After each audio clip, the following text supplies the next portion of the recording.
Hi students, just going over the chapter 2 questions for the end of chapter 2, pages 12 through 20.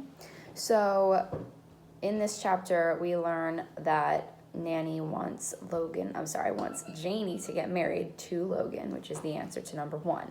She saw Janie kissing Johnny Taylor and she was like, uh-oh, that means trouble. I guess we're gonna marry her off.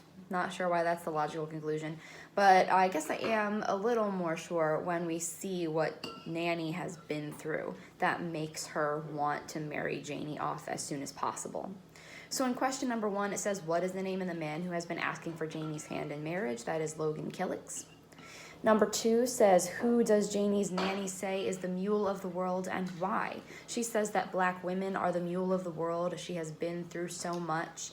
She says that there's this hierarchy where white men give their work to black men who in turn give their work to black women who suffer the most. And that's based upon her experiences that we're about to discuss. Number 3 says, why does Nanny want Janie to get married? She wants her to be protected. Nanny says, I am super old. I am going to die soon. And you need to get married. Number 4 says, what did Nanny have to live through that has made her eager for protection in her old age? And she had to live through slavery, of course.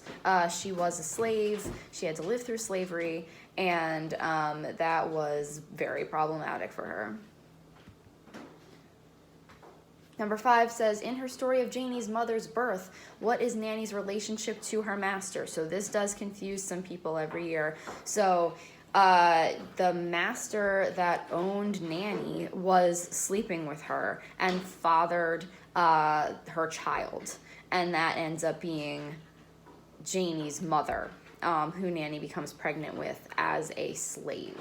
So, you know, she's a slave. It's not consensual. She was basically raped by her master multiple times and got pregnant with Janie's mother and gave birth to her. In number 6, it says, why does the master's wife threaten to whip Nanny and sell her child? Well, because she realized that it was her husband's child.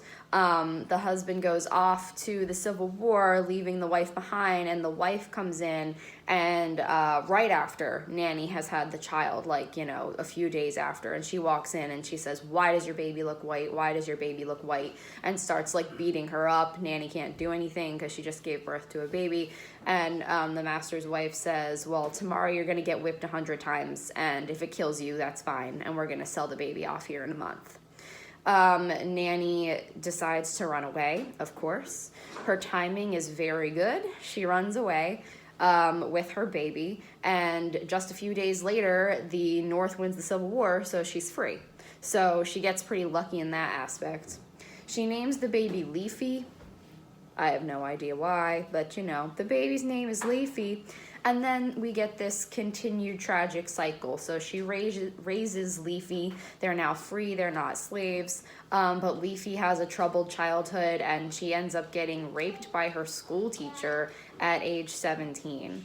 And so she also has a really rough life, even though she's not a slave. And she gives birth to Janie and basically runs off. So Nanny has had this pretty traumatic life as a former slave, and we can see that that is why she is so very concerned about Janie getting married, having protection, not going from guy to guy the way she feels that Leafy did, which ended up getting her in trouble. So that's Nanny's perspective. The whole beginning of the chapter, excuse me. The whole beginning of the chapter in chapter 2 is Janie's childhood, and it seems like it's pretty happy on the general whole. And then we get Nanny, who has not had a happy life and who brings that on to Janie and really wants her to get married ASAP. So that is the end of chapter 2. You guys will go ahead and start chapter 3, which will be due on Monday at 11:59 p.m. and I will see you soon. All right, bye.